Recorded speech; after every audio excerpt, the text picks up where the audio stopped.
This is our new little coffee bar setup, and I'm going to show you what we got just to kind of get started from scratch.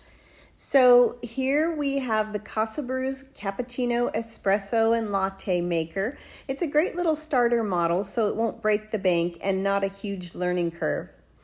And then over here we have the Cuisinart coffee grinder. You can grind up to 18 cups. You just fill up this top with coffee beans and set it on, for instance, 4 cups, and then it'll just stop grinding when you got 4 cups ground, even if there's still coffee beans left in the top. And we have this little stencil kit that you can use to make designs on top of your coffee. You put like powdered sugar or cinnamon in these and then make cute little designs when you're just starting out to making cappuccinos and you don't know how to make anything fancy yet. And don't be afraid of the learning curve.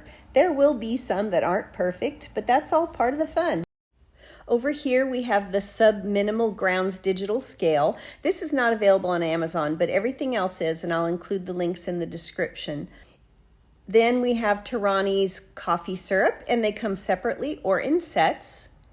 And then here are some 8-ounce stacking coffee mugs. They're just a nice size for one-shot espressos, plus I just thought they were really cute.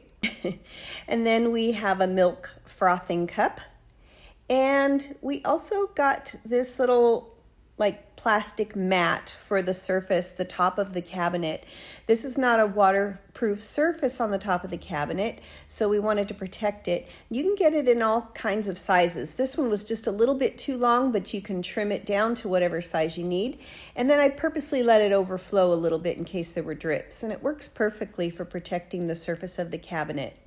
Then last but not least is the cabinet itself. I kind of like this country style, but they have other designs. It has the drawer on the top where my husband keeps some of his favorite coffees. And then down below you have storage space for maybe more coffee things, or maybe just other extras that you might have and need to store in the kitchen.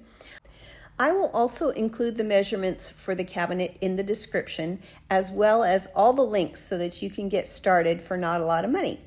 These were just the basics that we're starting with, and we're having a lot of fun with it, and hopefully this will give you some ideas so that you can get your own coffee bar started. Good luck!